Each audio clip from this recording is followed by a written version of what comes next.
Oh,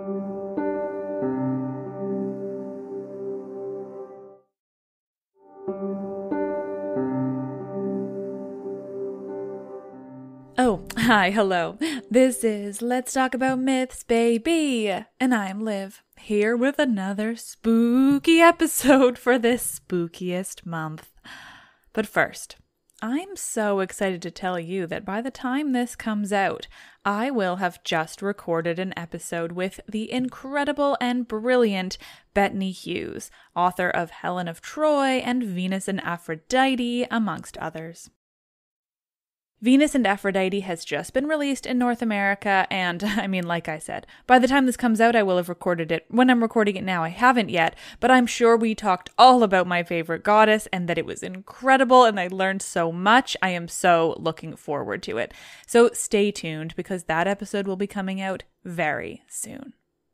And speaking of books, here's your periodic reminder that I have a book of mythology coming out. If you haven't done so already, please pre-order my book. Greek Mythology, The Gods, Goddesses, and Heroes Handbook is coming out in March, and it's a fun, beautifully illustrated, casual look at the gods, goddesses, and everyone else of Greek mythology. It's for people who are new to the genre or well-seasoned lovers of it like you all. Plus, it's a mythology book that calls it like it is. I use the word assault when it comes to the gods, something I've personally never found in a mainstream book of just Greek mythology, and I am so pumped that I got to be that honest in this book. So head to mythsbaby.com/book for places to pre-order, or just go to the website of your favorite independent bookstore and search for it. You should be able to find it wherever you get your books, anywhere in the world as far as I know. You just have to look a little harder. Also, reminder, there's some pretty fun Patreon happenings over there in case you've been looking for a reason to become a patron. There's lots of bonus content to be added this month and going forward, but especially this spookiest of months. Seriously, am I getting it across how much I love October and spooky season in general? And that's why I'm here with yet another murderous, monster-filled episode for you all. Today's episode is inspired by a couple of particular people on Twitter who answered my call for suggestions. First, Amy Maru, I'm hoping I'm pronouncing that name right, I'm not very good at French, of the Erotic Mythology Twitter account. Thank you. And the bonus monster content for today comes by recommendation of Chrissy, whose handle is @MamaBunny3. So thank you. And without any further ramblings on my part, let's get to those murderous, monstrous characters. This is episode 95. Blood-soaked trees, Erysichthon eats himself, and bonus Boogeywomen of ancient Greece. Today's spooky and gory as hell story comes from the region of Thessaly. This was and is an area northern Greece-ish. It's where Mount Olympus is, but don't let yourself think that makes people closer to the gods there. Certainly it doesn't in today's story.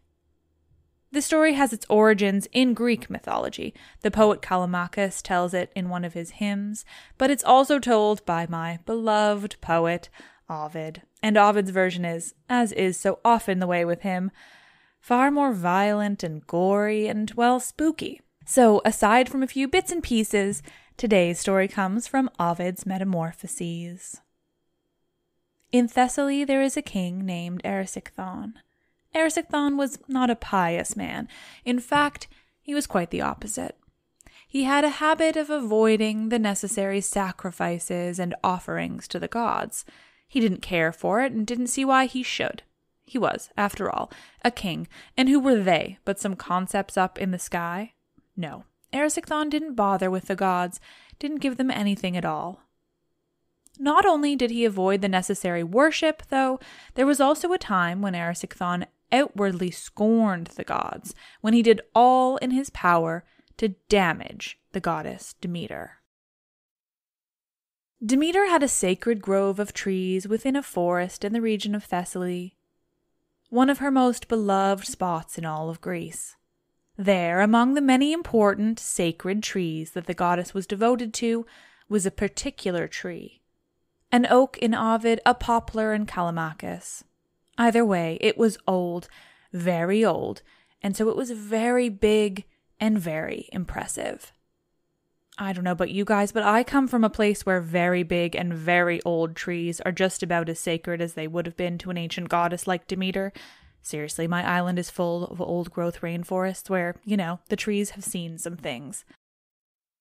So that's all I can imagine when I think about this very old and very big oak tree that was so beloved by Demeter, so sacred to her.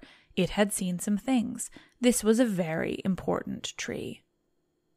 And so, when Erysichthon set out to cut down all the trees in Demeter's sacred grove, he wasn't just cutting down any old trees, and he wasn't just scorning the goddess by simply not sacrificing to her and not worshipping her.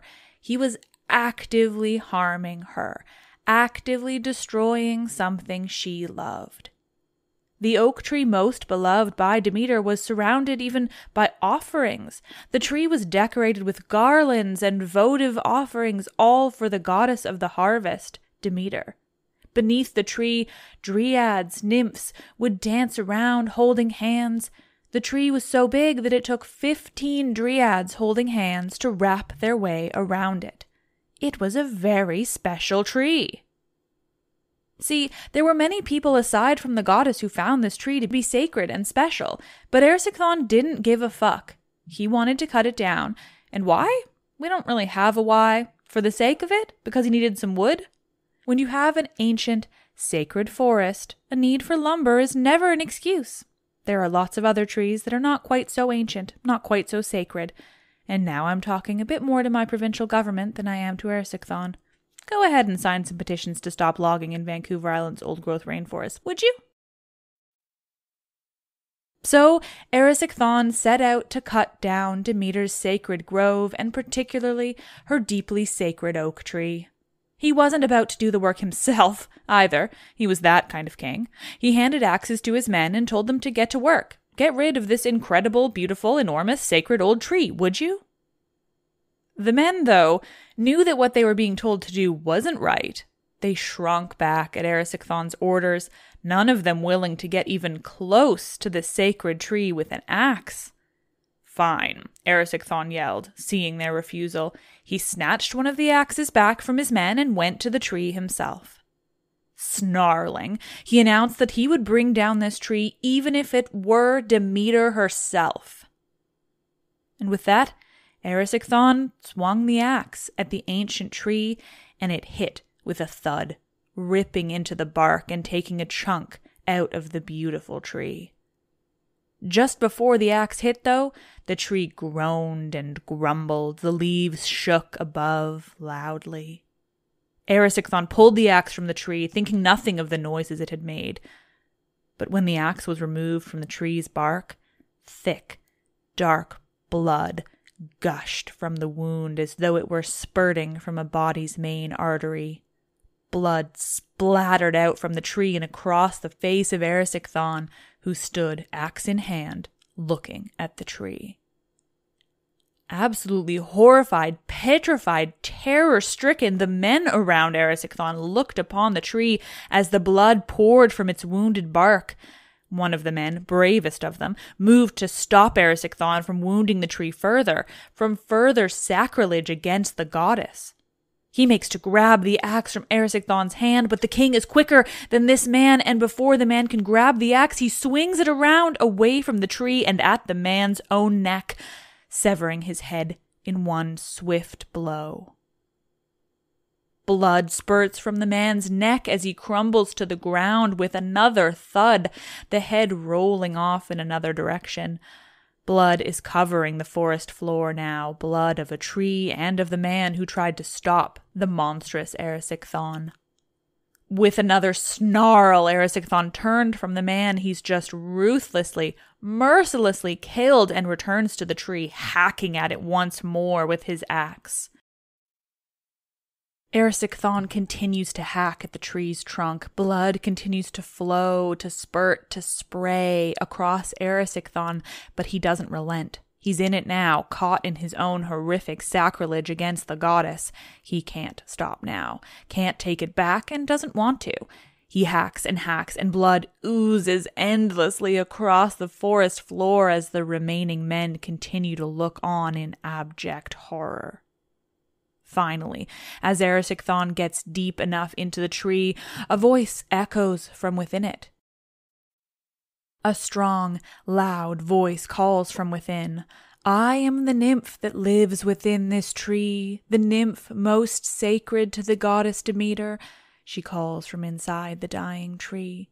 I prophesy as I die within this tree that your punishment, Erysichthon, is at hand. That much, she says, keeps me content in my death. Even this doesn't stop Erysichthon or even cause him to pause in his hacking away at this sacred and enormous tree. Finally, he's done enough damage. Ropes pull at the tree, and with a loud crack, it comes down in a rush of air and leaves. There's a loud and final thud as the beautiful tree hits the earth, crushing so many other trees in its wake.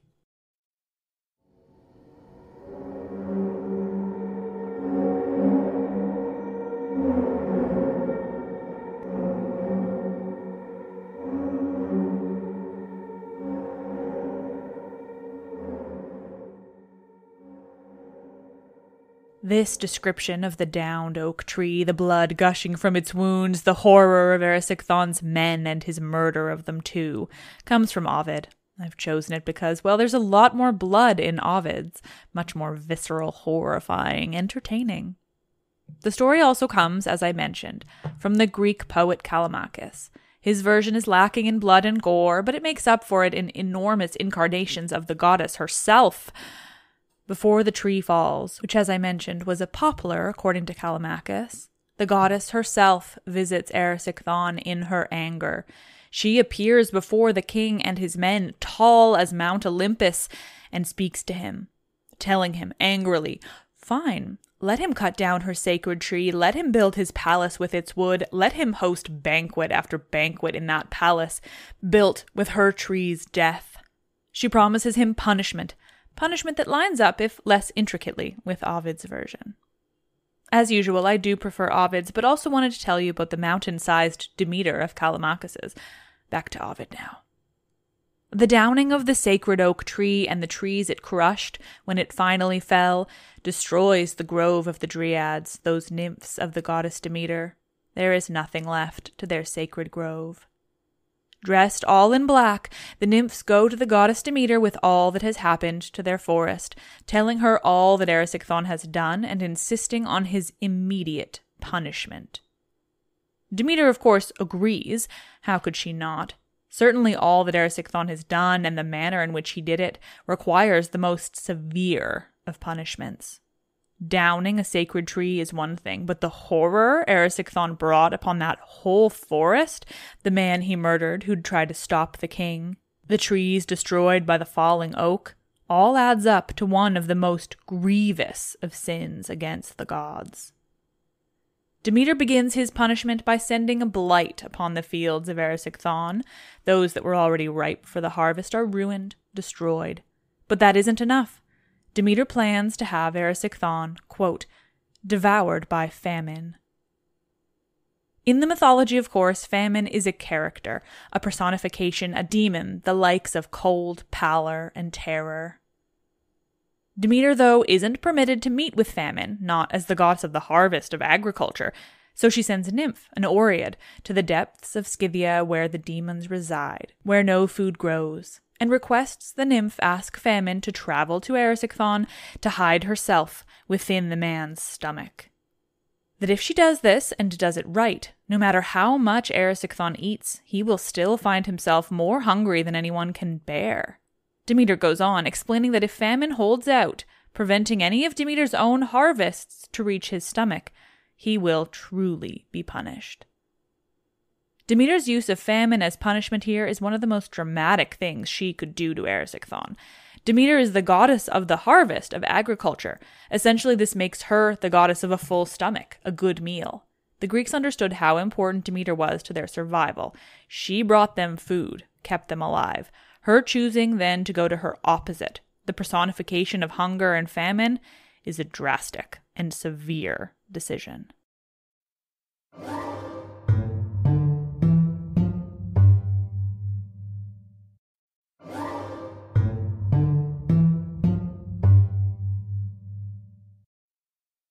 On Demeter's order, the nymph travels to the Caucasus Mountains in search of famine.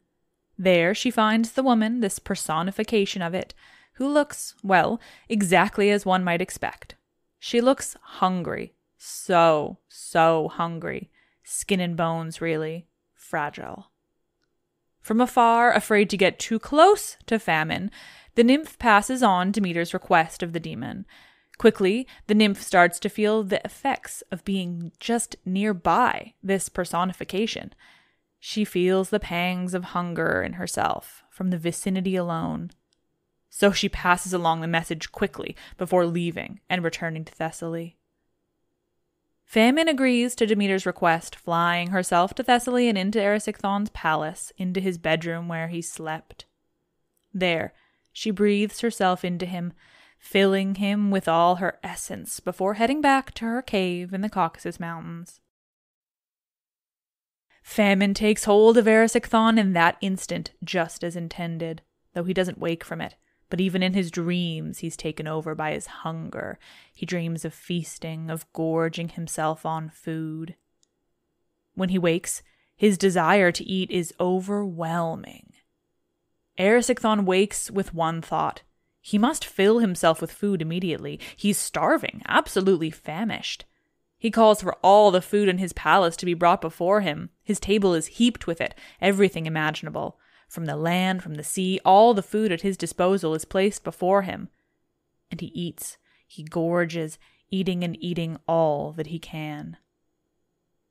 But nothing seems to fulfill his desires.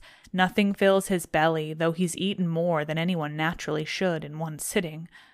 It's not enough. As Ovid describes it, quote, "Amid the feast he seeks still other feasts. What could have satisfied entire cities leaves him still famished." He can't stop. He must continue eating. Ovid likens it to the way the sea can perpetually receive the rivers and streams that flow into it without overflowing. How a fire can never have enough fuel. You can throw log after log onto the fire and it just continues to eat.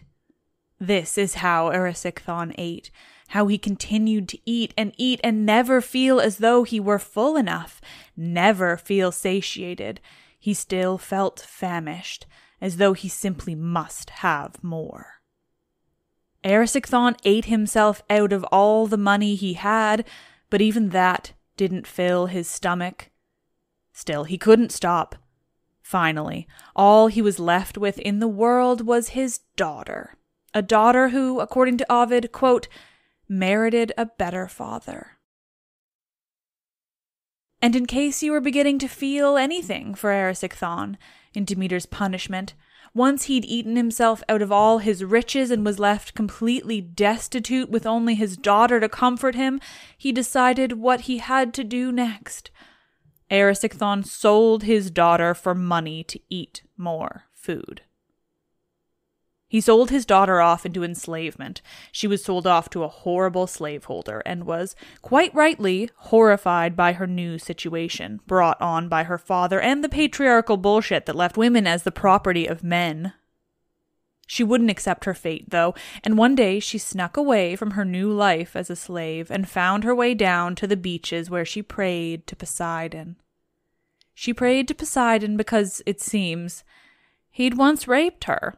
Yeah, so they had a rapport. Greek mythology is so fucked up. Anyway, she prayed to Poseidon because of their cringe relationship. But thankfully it worked. Poseidon listened to her prayers, and he transformed her into a man, a fisherman, just in time. Her master had just arrived there on the beach looking for her. He'd followed her footsteps and instead found this man fishing there. So he asked after her. "I haven't seen any girl," the fisherman replied. "I've been here all day, just fishing, looking out at the sea." The slaveholder was convinced. He believed this man because, well, he was a man. So he left the beach without his slave. And fortunately, the girl was able to transform back into her true self. But as much as this should have helped her situation, it didn't, because Erysichthon and all his hunger were still her father. Now he saw that he had a daughter who was able to transform herself. This was even more exciting. She would be worth so much more money now, he thought, because he's a fucked up asshole. So yes, he sold the poor daughter again, and again she transformed and got herself out of that one, and again, and again. She became a deer, a bird, a mare, all that she needed in order to escape the situations her father put her in, or, at times, simply to help him get what he needed to feed his insatiable, unending hunger. Finally, though, even his loyal daughter couldn't save him from himself, or from Demeter's punishment. Eventually, there was nothing more that Erysichthon could eat. He was out of options, save for one. Erysichthon, in his obsessive, horrifying hunger, finally, in the end, began to eat his own flesh from off his limbs. He started with his arms, gnawing at the skin and threw it into the flesh itself. He continued, any piece of his own body he could reach. Eventually, he'd cut off the pieces he couldn't reach. Imagine the bloody, horrifying mess as he kept going. In the end, Erysichthon ate himself to death. Quite literally. He ate his own flesh to feed his hunger. Ate his own self until he couldn't eat any more. Until he'd eaten himself to death.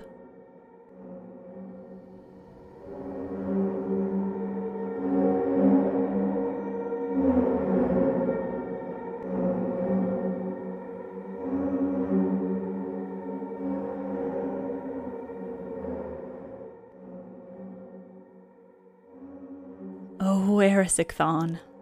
But he's not the end of our spooky episode for today. I wanted to end this episode with a less self-cannibalistic bang. Erysichthon's story is so horrific for his poor daughter, who, you guessed it, isn't given a name. So let's finish today's episode with a look at some of the spookier women of mythology. I know I've mentioned some of these characters before, so briefly in the very early days of this podcast, but they deserve a revisit. Lamia was the daughter of Poseidon, and whether she was always a sea monster or was transformed into one is up for debate. In the story of her transformation, we must once again face the idea that Hera, goddess of women, punished yet another woman for the transgressions of her husband. Frankly, I'm getting tired of that version, though. It's simply not realistic. I know, Zeus was all-powerful, and so could she really have punished him? Regardless, these stories just reek of the patriarchy, of the men telling the stories and writing them down. They're tainted. But still, they're what we have in the mythology. So, according to that horrible tale, Lamia was with Zeus and bore him children. Hera found out and kidnapped the children, driving Lamia to madness, the poor woman. It was believed then that she took out her anger at Hera on other children, snatching them from their beds. A boogeyman character. But again, it seems a stretch, a very patriarchal stretch. There are two versions of Lamia. There's that one, how she became a child-snatching boogeyman. And there's a version where she was always a sea monster. A great and horrible sea monster. In that, she eventually became the mother of one of the early Pythias of the Oracle, and one of the possible origins of the monster Scylla, that famous sea monster of the Odyssey fame, and the beautiful novel Circe. Lamia's name translates, according to the beloved website Theoi, to large shark, which, let me tell you, makes me love her so much more. I fucking love sharks. And that there's a woman attributed to being a large shark, one of the most famous of Greek sea monsters? Yes, please. Some even conflate her with the famous sea monster Keto, the mother of Medusa, the sea monster who Andromeda was saved from. The concept of Lamia, though, is tricky to pin down. Was she a shark? A child-snatching boogeyman? Both? Later, her name was also pluralized Lamiae, beautiful ghostly women who lured men away to feast on their young flesh and blood. They were vampires. And speaking of, there's also the Empusa. Sometimes in those later myths, Lamiae are considered a type of Empusa. Empusa are mysterious. They are monsters, that's for sure, and as far as I can understand them, they're women too.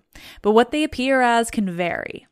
There are the Lamia in the later myths, those women who are the most vampiric of ancient monsters. Other Empusa could take on different forms, transforming from women into monsters or things with lots of legs. Many of these forms, though, would quite simply gorge on the flesh of men. The Queen Witch herself, Hecate, may have even employed the Empusa to do her bidding at times, sending them out to frighten travelers. Hecate really enjoyed fucking with people. We may not have many stories about her, but those that we have include a lot of intentionally being scary or murderous, and I kind of love it. I know you all love Hecate, so if you're needing more about her, go back to the episode from last year. It's called Spooky Halloween Special, Magic and Mayhem, the Origin of Medea and Witches of Ancient Greece. But back to Hecate's loyal ladies, the Empusa. They're sometimes described as having one bronze leg and one donkey leg, or more legs. The leg situation is up for debate. Frankly, doesn't sound too scary, so I like to imagine them a bit more mysteriously.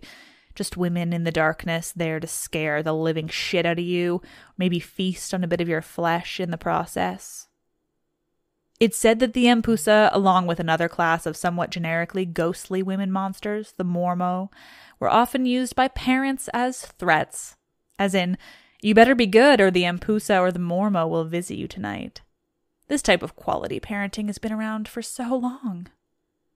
The fact that these types of monsters of Greek mythology, the ones people feared on a day-to-day basis, who they thought possible to run into on the streets and the darkness of the forests at night, were almost always women, absolutely says something about the culture, the patriarchy of ancient Greece.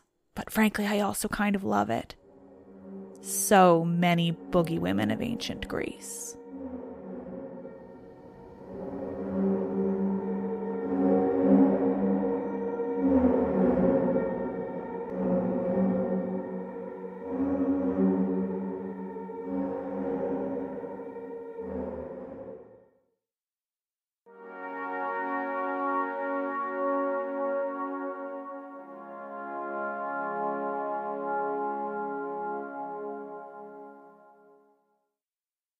Oh, nerds, thank you all for listening to yet another spooky season episode.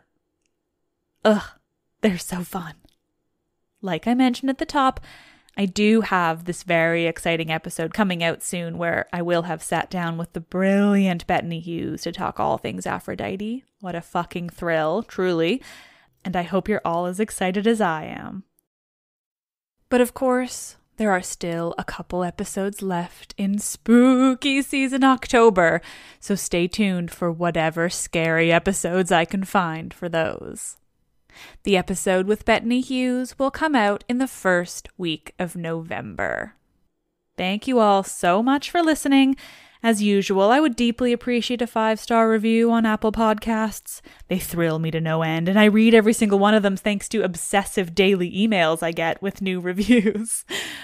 You're all magnificent. If you're not already, I suggest following me on Twitter and Instagram. It's MythsBaby in both places. And now that I'm doing this for a job, I'm going to be much more active and holding some fun Instagram lives and video series and the like. You won't want to miss it. Thank you. Best listeners ever.